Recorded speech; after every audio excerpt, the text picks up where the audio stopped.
This is The Actors Room, episode 58, and today we discuss the film Mother. I said that kind of loud because it has an exclamation point at the end. Darren Aranofsky directed this film, and it came out last year, 2017. Folks, holy shitballs. I watched this on Wednesday night. I had no idea, none, what the film was about. Zero. I had seen it on Netflix for quite some time, probably a few months. I will flip through things, as I've said in the past, and it always intrigued me, the cover. I don't really say the cover, but you're flipping through Netflix and you see a film, and it had Jennifer Lawrence, and it said Mother. And every time I saw it, I was intrigued. Like, what is this movie? I've never heard about it. I don't keep up with the recent films. I'm getting better. Getting much better, actually. I am watching more and more films this year, I'd say. Where in years past, I kept to the older films and just kept rewatching the films that I love. Well, how am I going to expand myself? How am I going to learn anything new? Experience new things if I keep watching the same things over and over again. So I'm glad that I sat down Wednesday night and watched this film. Went into it knowing nothing about it. And through my research, I found that this movie had a lot of hype coming out. Darren Aronofsky, the director of this film, also directed some of my personal favorites. One of them called Requiem for a Dream with Jared Leto. Creepy, but fascinating film. Also did The Wrestler with Mickey Rourke. Brought Mickey Rourke back into the scene, and Darren Aronofsky approached Rourke to do The Wrestler, and it really did wonderful things for Rourke. Nominated for Academy Award. Got him back into the picture. And Mickey Rourke has stated that he does appreciate the fact that Darren had faith in him and truly helped him in the film. Shows that he had a lot of respect for Darren. He deserves it. He gives some great films.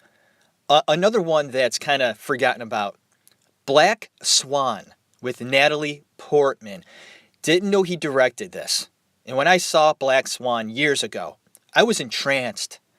And it's kind of hard to find. It's never on any of the Netflixes, Hulus. I've never seen it on there. I look for it, actually.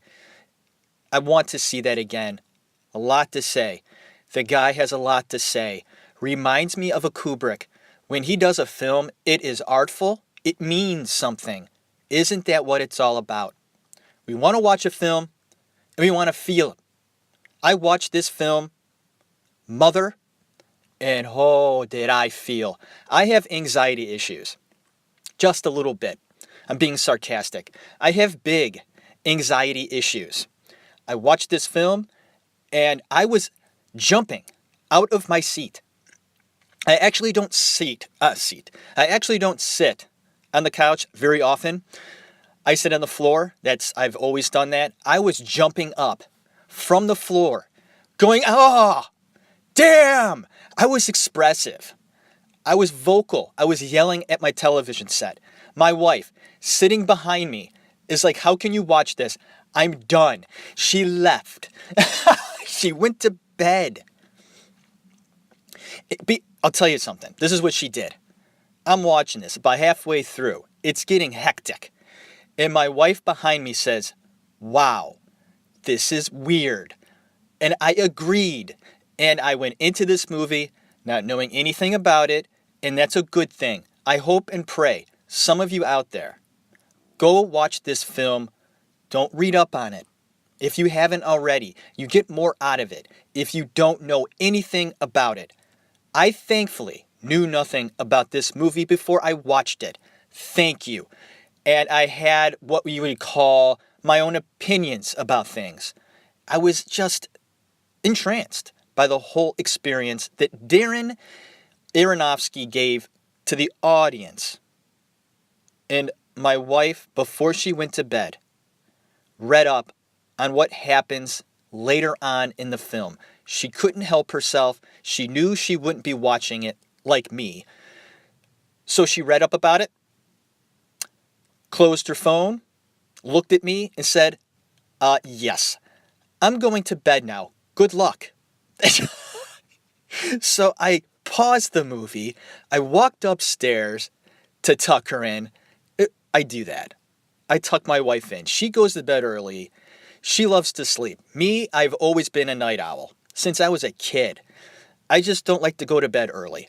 Even when I'm tired, I stay up till about midnight. So she's, telling me that there are things that happen later on in the movie that she couldn't even watch. So she was glad that she was going to bed. And she wished me luck. Good luck, she said. I couldn't wait to see the rest of the movie. And folks, we'll get into this. Those of you listening that haven't seen it yet, I'm sorry. They're spoilers because I want to get into what the movie meant. What Darren proclaimed it to mean. It's deep. He put a lot of thought into it. Although he says he wrote this script, he wrote it too. He wrote this script in 5 days. He had a lot to say. It was flowing through him, man. The guy was inspired by something. He says he wanted to do a film, a horror film, where there are strangers or unwelcome people coming and invading your home. This has been done many times, but he put a spin on it. He sure did. This is one of those rare films, for me, that come along every now and then. And when you're done watching it, you are affected. I was affected. I went to bed squirming, stressed, full of anxiety. It touched me, made me feel something. And that's when you know that the creator of this film did his job. He got a reaction out of people. I read up on the film after I watched it and went, oh, okay, it makes sense now. Wow. And then I watched it again the very next day. I let it seep in for about half a day. Couldn't help myself. And then watched it again. Mind you, there are people out there that absolutely despise this film. Many people despise the film. I went on, checked out all the remarks, comments, reviews.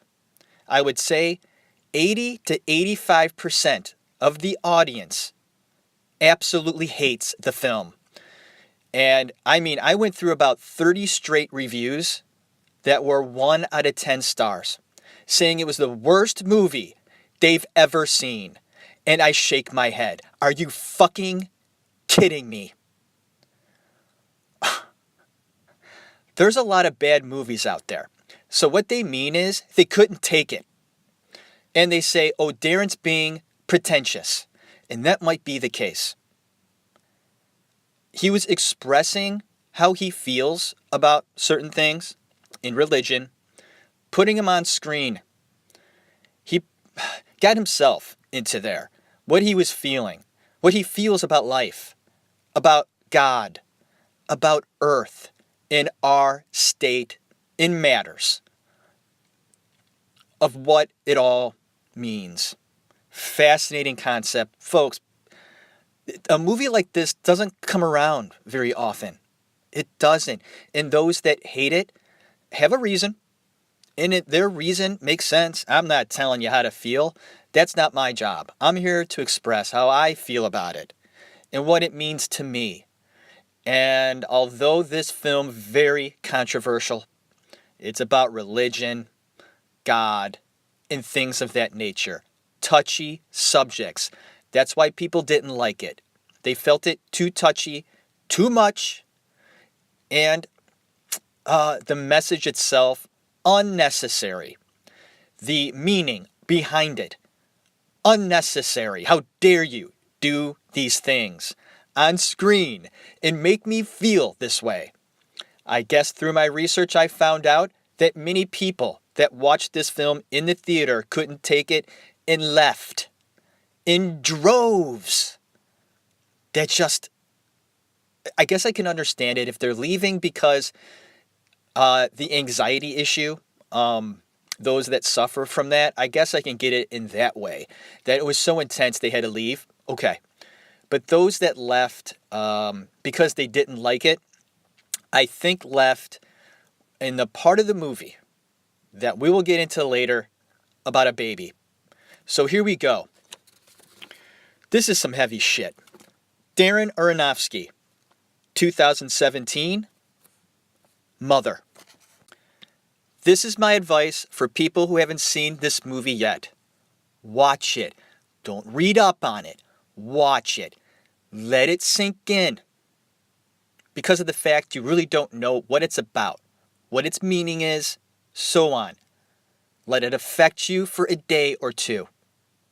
And in the process, read up on it. Look at opinions, and Darren himself, the director, will give his meaning about it. He's open about his writing process, how he went about directing it, and its meaning. It's fascinating. And you go, wow, okay, I guess I understand that now. And then when you watch it for the second time, you go, oh, okay, I get it, brilliant. And then you see other things. I'm anxious to watch it for the third time because I know that I will be getting even more out of it with my third viewing. And then I also feel that as I continue watching it, and folks, I'm sure I'll be watching it a dozen times, getting something out of it every time I see it. This is a masterpiece. And those who do not like it, I'm sorry that you feel that way. You're missing out, man. You're missing out on art. People say, oh, it's an artsy fartsy movie. And if you don't appreciate those films, you don't. I do. I love the grittiness. These are movies that aren't done like this all the time. What's wrong with that? What's wrong with Darren going out there and doing something so controversial? Let's make people think. People don't want to think anymore. I don't know. It angers me that so many people don't like this movie because I felt it to be brilliant and very close to a masterpiece. I guess Martin Scorsese loves it. That's saying something right there. I'll take his opinion over Joe Schmo sitting in the audience. And he feels it'll stand the test of time, and this movie will be discussed over and over again and eventually become a cult classic. I agree. Art has a goal, an ultimate goal, and that is to make you feel something. Whether it's good or bad, art should produce a reaction. And if it does that, then art is doing its job. And the person behind that piece of art is doing their job. Simple, right? This film made me feel something. And one of the feelings it gave me, like I said before, was severe anxiety. There were moments I screamed out loud. I was moving around, engaged. After your first viewing, and you do your research, you'll get more out of it. And I couldn't wait to watch it again. I'm looking forward to watching it dozens of times. I am. There are more people out there that hate it than love it. Mother is bizarre and full of symbolism. There are many different takes on what the plot truly means. There's an obvious relation to the Bible, and the director confirmed it. From the very beginning to the end, we get an interpretation of the Bible in Mother Earth. I also feel that the overall message is about art and life. Two of the most favorite subjects that I like to discuss, art and life. And this is why I wanted to highlight the movie Mother in the actor's room. My name is Jeff Tarowski. Thank you so much for taking the time listening to this episode.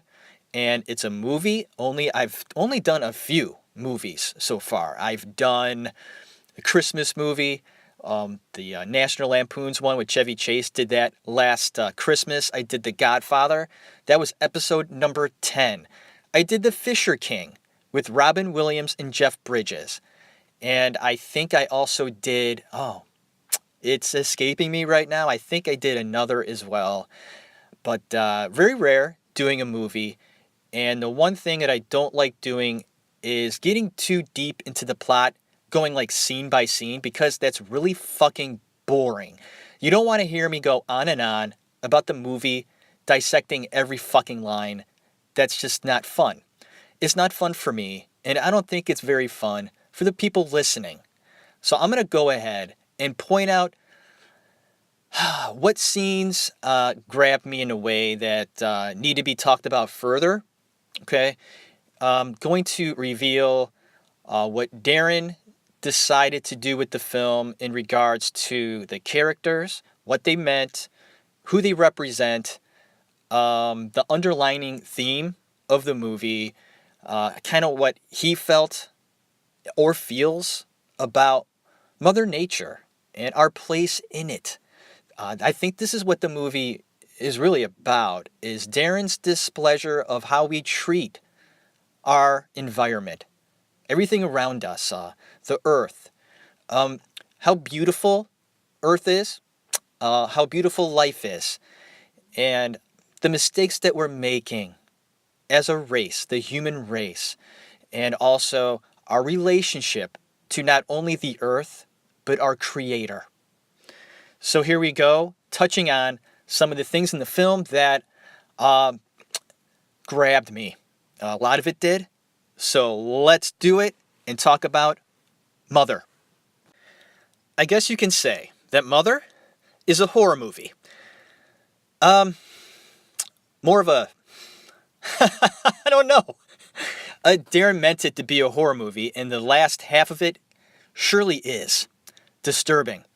A lot of visual, a lot of things going on, things moving very fast. So you can classify it as a horror movie. So here we are in the depths of Halloween season. I mean, it's October 20th here as I'm recording. So, wow, a week and a half, it'll be Halloween.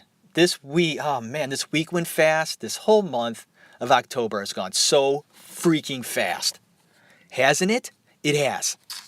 Horror movie, psychological movie, horror movie, Halloween. That's why it's so appropriate to talk about this movie. Moving on. The feel of the movie is strange. And you can recognize it right off the bat. As soon as you start watching it, you go, okay, this movie's different. It's got a different feel to it. And that's what grabs me right away. Something different. You know that. Is if it's something eerie and you can actually feel it in the air in the movie. Like, it just, the feel of it already. You're like, all right, I'm in for something different. Jennifer Lawrence plays the main character. And I just want to say, before I move any further, she does a phenomenal job in this movie. I love her as an actress. I really do. There are no names given to any of the characters in the film. Jennifer Lawrence struts about the house majestically, I thought. Her feet planted firmly on the ground. She, through most of the film, I think, all of the film, she has no shoes on. It was a choice she made as an actress, she said, that she wanted to be one with her surroundings. The movie takes place in a big, beautiful house shaped like an octagon. 8 sides, big and beautiful. And in the very beginning of the film, you get a shot of a woman burning, her face burning. And then you see a man, and that is Javier Bardem. He's good too, by the way. He is shown presenting us, the audience, his admiration for a crystal that he holds in front of him. He places it onto a stand, and once he does that, the fire becomes ash, and everything becomes beautiful again.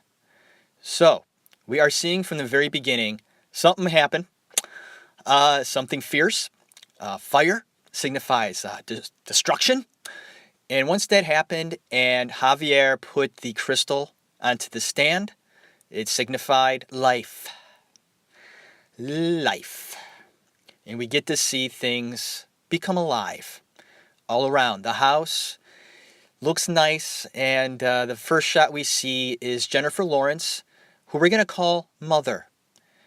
She wakes up, looks around, and says, "Baby?" She struts around, looking for her husband, who is Javier, and he's called him, but he's also known as the poet. So we'll call him the poet. And he kind of comes behind her, scares her. They have a little moment, and from the very beginning, you can see tension in the relationship. Right off the bat, you could tell she adores him. And he looks at her with a bit of reservation, I think, and avoids her at one point. She wants to become intimate. He backs away. So right off the bat, there's a little bit of tension to take hold of. So we're going to go ahead and mention a few other scenes in the film, not a few other, but other scenes in the film that stuck out to me. And I think the beginning of the film is a lot more detailed than the second half. So we're going to concentrate mostly on the first half because there are a lot of biblical references pertaining to the Bible.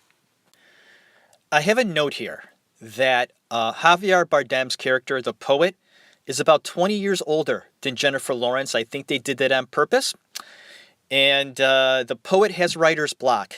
He's a writer, and he's trying to push through the writer's block. She's being very supportive of him.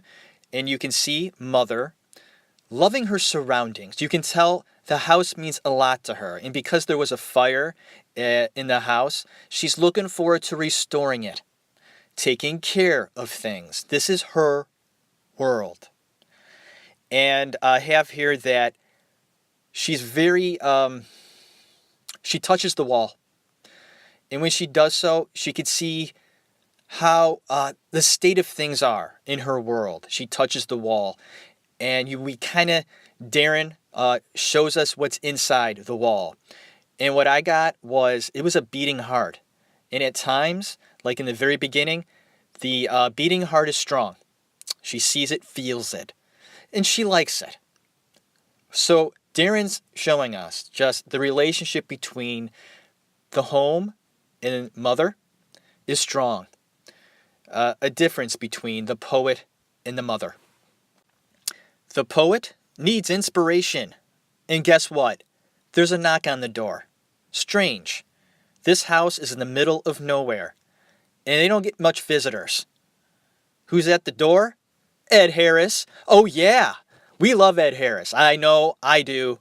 And when I see Ed Harris in a movie, I go, okay, this movie just went up a notch in my book. This movie's going to be good. Anyway, the Harris character explains he was told that this house was a bed and breakfast. And oops, it's not. But the poet asks him to spend the night. Says, why go out there? Just stay with us. We love the company. And Jennifer Lawrence, Mother, is a little put off by this, obviously. She doesn't like it. A stranger? We can't trust this guy. I don't know about this. The poet says, you know, why not? What are we going to do? Send him away? That's wrong. And then later on, in the scenes that involve Ed Harris, in the very beginning, you get the sense that Ed Harris's character, looks up to the poet. Because the poet has a few books lying around that he wrote. And Ed Harris is, plainly gushing over this man's work. and says that, oh, it's my favorite book. I really love your work. Ed Harris goes on to say that he's a doctor.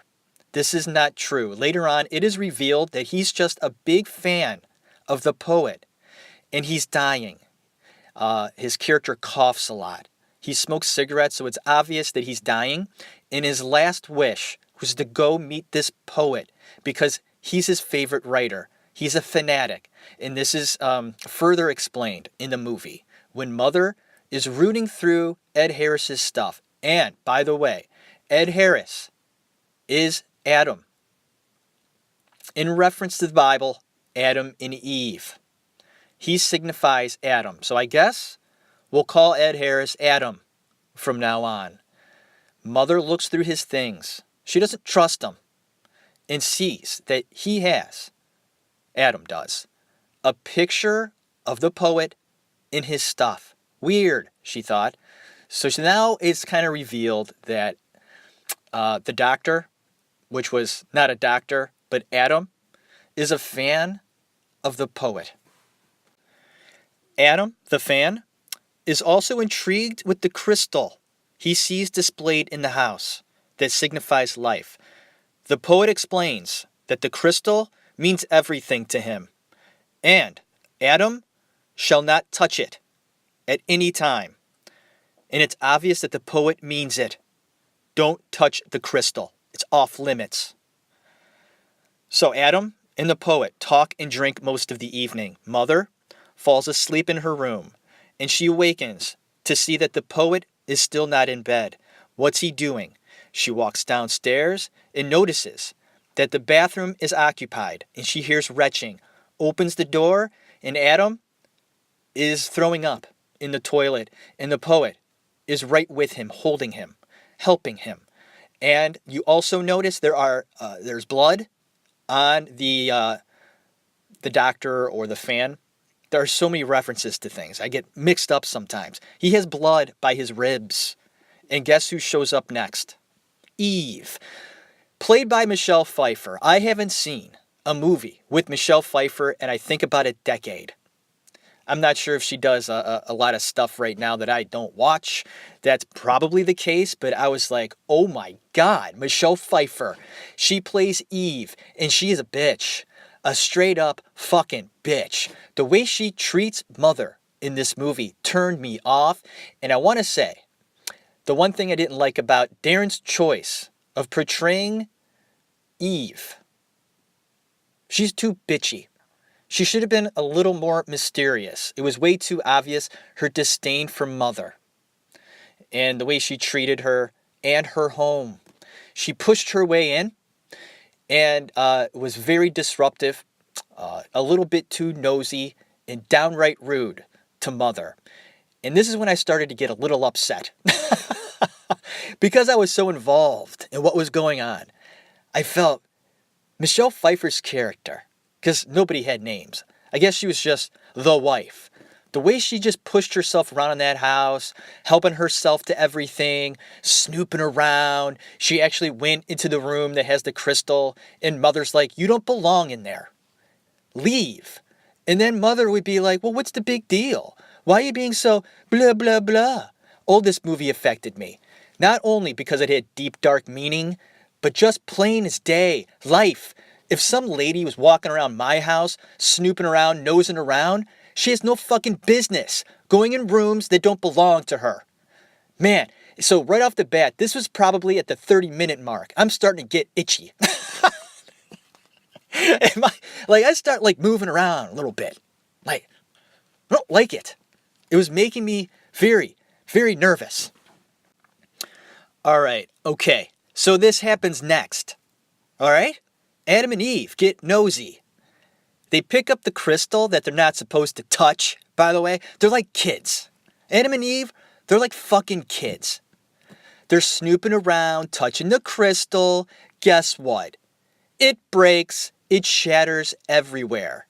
The poet storms in, sees what happened, gets down on his hands and knees, and tries to restore it.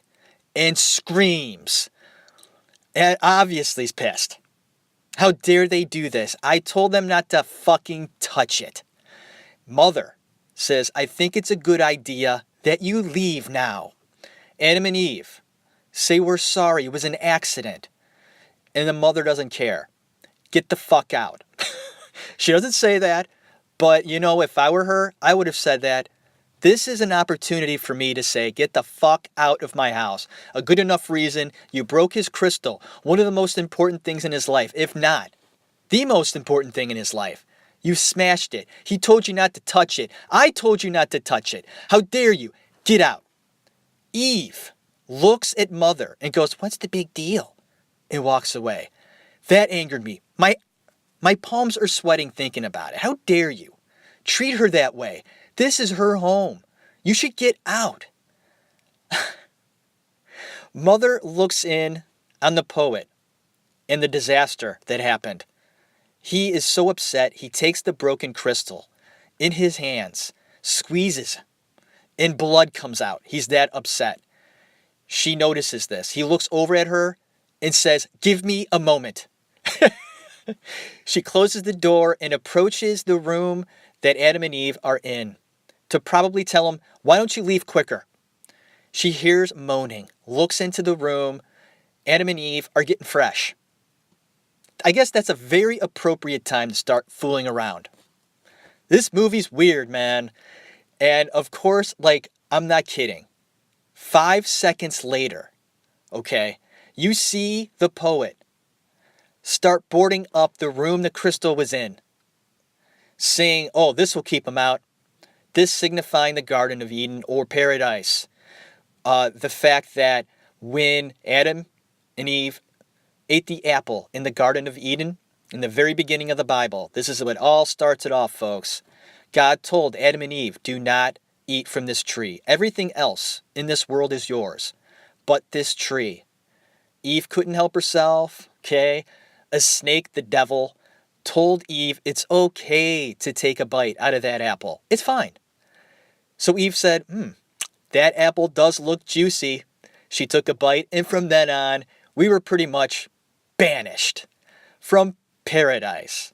Until the New Testament came along, of course. We'll get into that later. So let me go ahead and let you know that this part in the movie explains our abomination into paradise. He's boarding it up. They won't get in there anymore. And then we see Cain and Abel next. Another story in the Bible. Cain and Abel were brothers. And in the Bible, they are the sons of Adam and Eve. They don't get along. Cain is very jealous of his brother. And in the movie, it's the will they're fighting about. They start fighting, and then Cain kills Abel with a doorknob. And in the Bible, I believe Cain killed Abel with a rock. Pretty close. Lot of symbolism in this movie, folks, about the Bible. And it's plain as day after you do research on it. Darren himself says that was the whole point. It's biblical. So interesting. The dying brother is rushed to the hospital, and mother is left alone in the home. And you notice mother never really leaves the house. That is her domain, signifying Mother Nature. That's her home. She cleans up the blood, and it's on the hardwood floor. The kid died right there on the hardwood floor, and she's cleaning it up with a towel. And notices there's a little bit of a spot that looks like it's just not going away. The poet returns home to say that the brother died in his arms. She says that is absolutely horrible. They hug and go to bed. Moments later, there's commotion downstairs as mother and the poet sleep. The poet invited the family to come over, and they can use the house for the funeral. Wow, didn't even ask mother if that's okay. Just invite a shitload of people over to the house. No problem at all. My house is your house. Mother's like, unfucking believable, man. What are you doing? And the poet says, I'll go downstairs. I'll take care of this and make them feel at home. The guests treat the home like shit. Mother approaches Eve and says she is sorry for her loss. Eve says nothing to her, gives her a disgusting look, and walks away. Ooh, okay. God, I hated that part in the film. Hated. Then Michelle Pfeiffer doing just a great job. I hate her so much. Then moments later, Mother and Eve talk again. And Eve treats Mother like garbage in her own home, telling her that she has no idea what it's like to lose something, and that she should dress more appropriately for the occasion, for if she is still in her, bedclothes. And how dare she? Why don't you go upstairs and put on something more appropriate, Eve says. I want to talk about this moment because this is when I start getting really angry. My anxiety rose a lot at this point because I truly despised Michelle Pfeiffer's character at this point. Being so rude, crude, and telling Mother how to act, look, dress in her own home. And later we're going to go on to talk about what that means. It's deep, man, and I love it, by the way. I just do. The symbolism and what the true meaning behind everything means makes sense. It's abrupt, it's dark, and it means something deep. All right. I know, I'm so general right now. You're probably like, what the fuck? Explain yourself, dude. You're being so vague. Watch the movie, research it, listen to this show, and then you'll understand, all right? Okay. The guests show no respect for anything. There's a couple that sits on the kitchen counter. Mother tells them, get down, because the counter, it's not properly supported. It could rip off the wall. The couple gets down, but they get back up moments later. Mother tells them again, get down. It's not supported. What's wrong with you people? They get down and then they talk amongst themselves. What's wrong with her? It's her fucking house, man. Do what she says. Thank you. Guess what the couple does? Seconds later, they get back on the fucking counter. She looks back, is like, what is going on? Get down. And then they start jumping up and down with their asses on the counter, mocking her, saying, look, it's fine. There's nothing wrong. Guess what happens? It breaks. And then you get the significance of this scene with the water pouring out of the walls, signifying the flood. Noah, the flood. And a mother, she can't take it anymore. She's had enough. She screams and yells, everybody get out of my house. That is it. And they do. They do leave. Ed Harris and his family get the fuck out. Adam and Eve's family get out. They leave. Whew. I'm so relieved that they're gone. The way they were treating the house at one point, this is also interesting.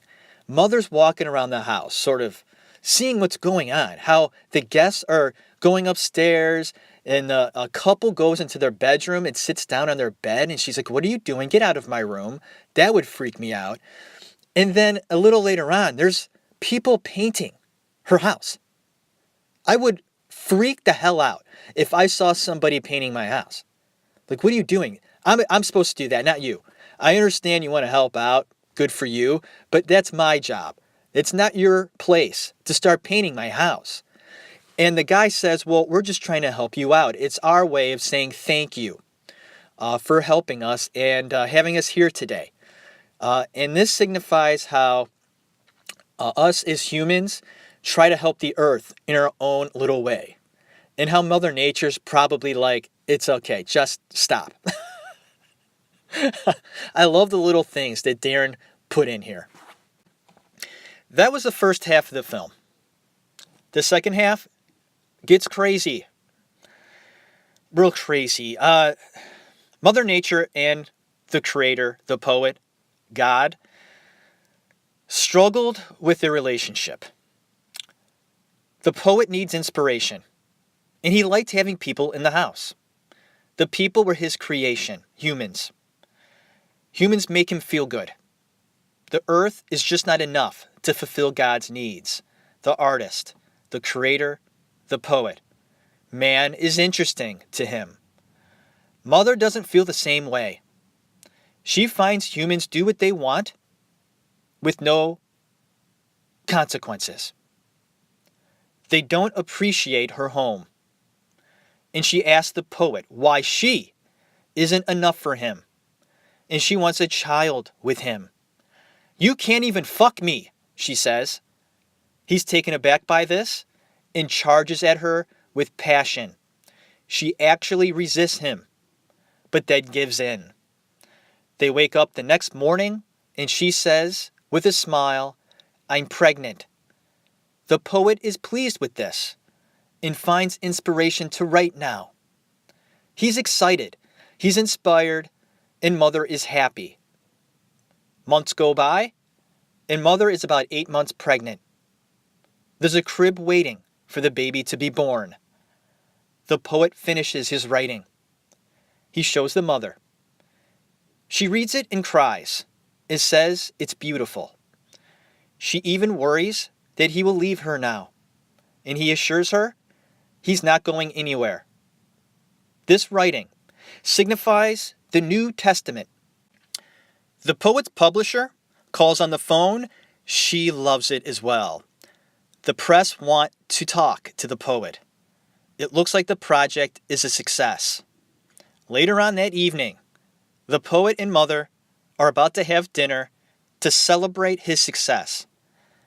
Then fans start coming to the house. This is when it starts getting crazy.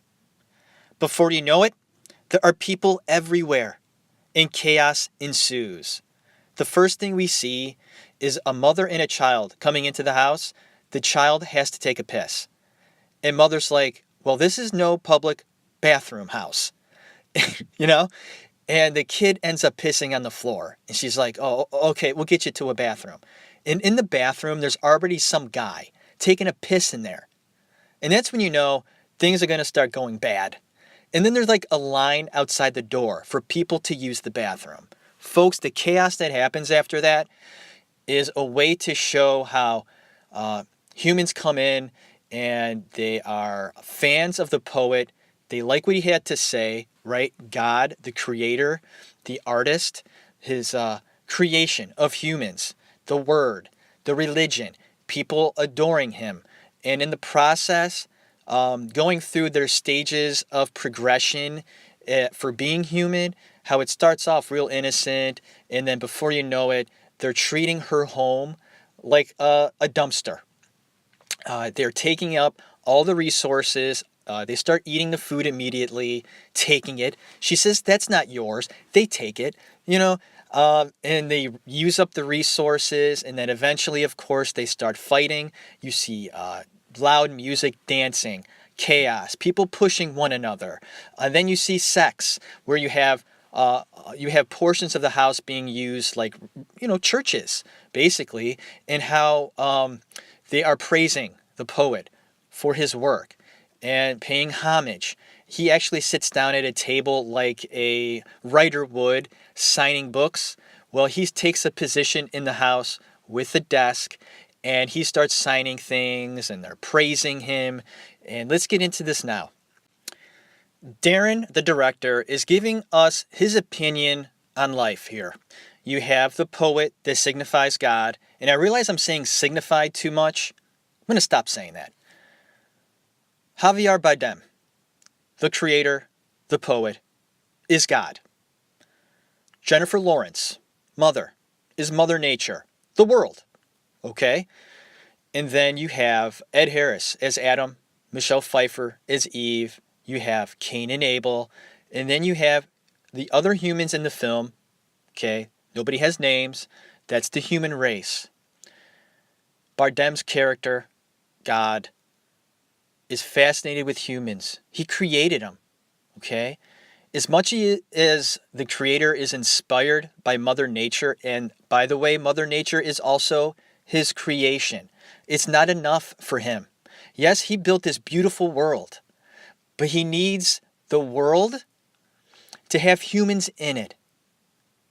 Humans make things interesting, though good or bad. I think that's a fact. And God is inspired by us. This is through Darren's eyes. He makes God happy. We make God happy. And God, being the ultimate being, accepts the way we are and is continuing to work on his creation, his project. How can he make this work? Make things better? And this movie is a cycle. And the plot, I think, is pretty much the same every time he does it. Okay? He goes through the motions and it always ends badly. But he does it again. He keeps trying. There's got to be a way to make it right. Can humans be saved? And I think that humans, in the religious aspect, praising God and God actually liking it. He, in the film, Javier Bardem, is very, not arrogant, but he does think of himself too much in the movie. It doesn't take to heart what Mother Nature tells him.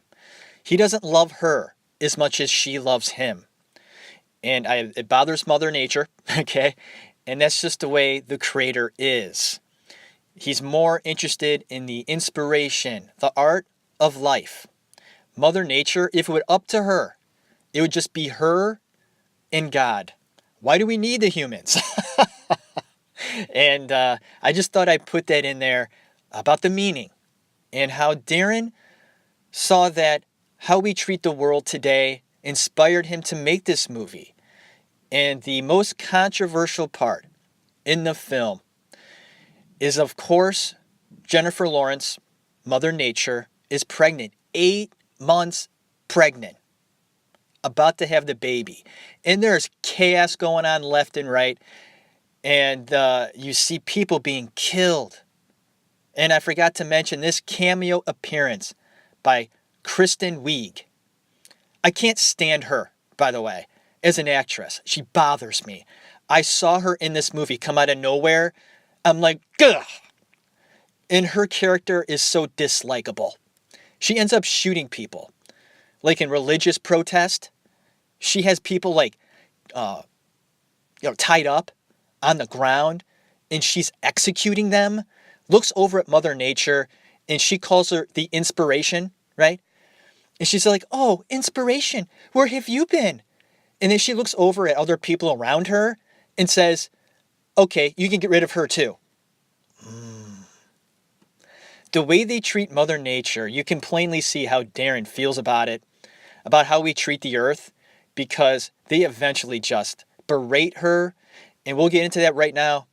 She's pregnant and she's about to give birth. The poet sees that she's about to give birth. They find a room to go to. She gives birth. She holds her baby. And the poet wants to hold him too. And she says, no fucking way. Stay away from me. You let these people in our house. How dare you? And there's no way you're going to touch my baby because I think you'll hurt my baby. So the creator, the poet, looks at her, pulls up a chair, and waits. What's he waiting for? A weak moment where she falls asleep. And Mother Nature's nodding off, wakes up. She must have been up for days. She finally nods off. Seconds later, she awakens, baby gone. Uh-oh.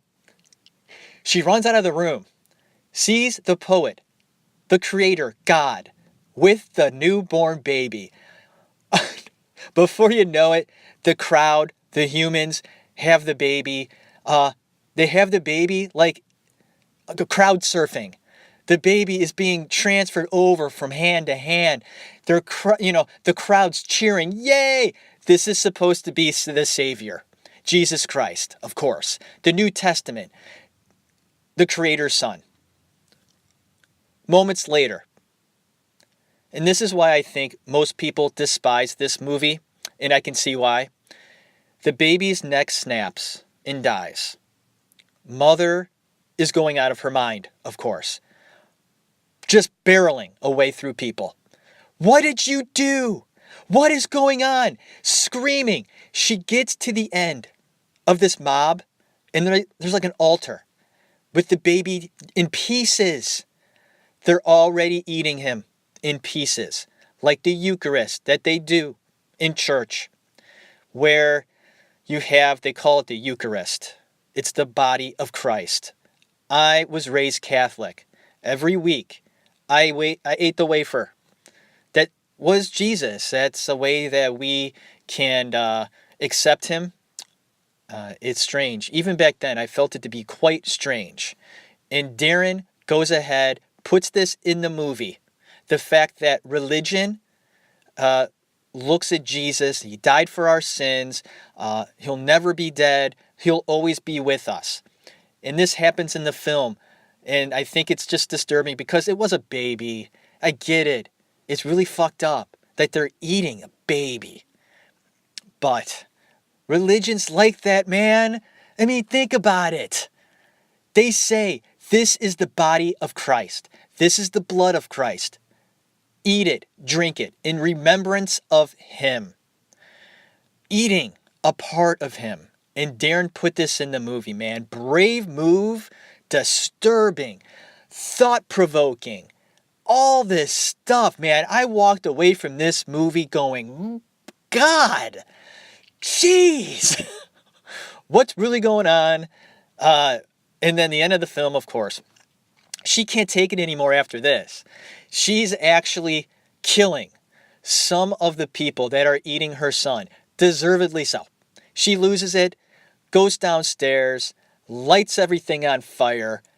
Boom! Big explosion, and a cleansing happens. Of course, the creator, the poet, God, untouched by the explosion, Carrie's mother, who is now scarred, burnt up like a crispy thing. She's looking up, still looking up at him with adoring eyes. She says, "Who are you?" And he says, "I am I." And she says, "Who am I?" And she says, or he says, "You are home." Places her on a slab. And she once again tells him, "I gave you everything. And I loved you more than you loved me." And the very last scene where he takes even more from her. He needs that thing from her, that inspiration that's inside. And he asks for it. And she gives it to him. She says, "You can open up my chest." He reaches down, takes out her heart, looks down, and it's the crystal. Puts the crystal back on its little pedestal. And the cycle begins again. The beginning. We're going to try it again. Then you see the last very shot is the woman, mother, lying in bed, just like in the beginning of the movie. And she wakes up, and you can tell it's not Jennifer Lawrence. It's a new actress. And the cycle starts again with a new mother. Woo! Folks. Go out, see this movie. Mother. Do it. See it. It is so different, inspirational. It'll make you think. You want films to do that. And if you're religious, I believe it does not take away from any religion at all. This is Darren, the director, his view on life, religion, earth, everything. About art, about his part in life. This Darren guy, Aronofsky, he's a director, he's a writer, producer, he's an artist. And he knows what fame is. And I'm sure he's adored by fans. He knows what that's like. And he put that aspect of it into the movie. The adulation that he gets from fans, that's the way we portray God. We are fans of God, people. It's true when you think about it. We give him praise. We thank him for things that he has given us in our lives. And he makes us want to be better, do good things, do great things, because he was a creator, man. God is an artist, right? He is. Has to be. Look what he created. It's beautiful. It's complex. Things have meaning. He gave humans the ability to have deep thought, reason, build, create, always improve, always getting better, wanting better things. And in that process, we give thanks to our Creator who did these wonderful things and what it means to us. That there's a reason why we're here. That there's a reason why we choose to love, we choose to hate, and we choose to destroy. We use our insecurities to create chaos. We can't help it. And God will always forgive. Right? No matter what we do, how bad we fuck up, and we always do, God will be there for us, the Creator, the ultimate being, and forgive.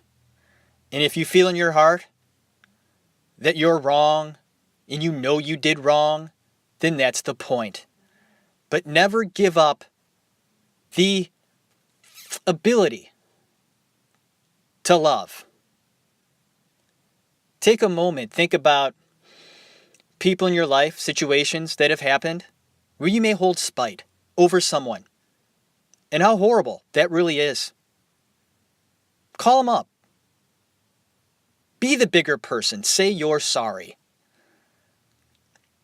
Use art as inspiration in your life. I'm making this a point now. Most of my podcasts recently have dealt with the fact that art is important. In this film, Mother made me realize that. And how you can use art and put meaning behind it. Make people think. That's what art is all about. Thank you for listening to this edition of The Actors Room. My name is Jeff Tarowski, and I hope those of you out there that have seen this movie got a little something out of it you may not have known about the movie, and those of you who have not seen it yet, and you're listening to this podcast, this episode, going, I don't think this movie's for me. I hope that's not true. Even if you're thinking it's not for you, watch it anyways. It's intriguing, right? You may hate it, or you might be inspired. It's going to make you feel something. Whether it's good or bad, it's going to make you feel something. Like The Passion of the Christ, the movie that Mel Gibson did. I can only watch that once, but that was awesome. Mel Gibson. Wow. Before I end this episode, I want to give a few tidbits about this film before I end it. Jennifer Lawrence was blown away by Michelle Pfeiffer's acting. She was so blown away that there were times she forgot her lines. It also says that Michelle Pfeiffer's eyes are engaging. Beautiful eyes. She's right. Lawrence was so into her character as Mother Nature. She would hyperventilate, and she actually cracked one of her ribs. Many people admit to walking out of this movie in the theater. Lawrence and the director, Aronofsky, they're an item. When they met on this picture, they started dating. Way to go, man. Damn, Darren. She's hot. I'm a big fan of her. All right. The original title of this movie, was Day 6. And that, of course, is in reference to the world being built by God in 6 days. And on the 7th day, he rested. Wow, folks. Thanks for listening. I hope all of you out there had a great day, great evening. Please enjoy yourself. Put in a movie. Enjoy it. A movie where you and your family, or you and your wife, or friends, relatives, whatever the case might be, a movie that is engaging, a movie that you can sit down and then when it's over, have a conversation about. Those are the best. You talk about it afterwards and what it means to you. That's art. That's life, baby. All right. Have a great day. God bless you. Have a good one.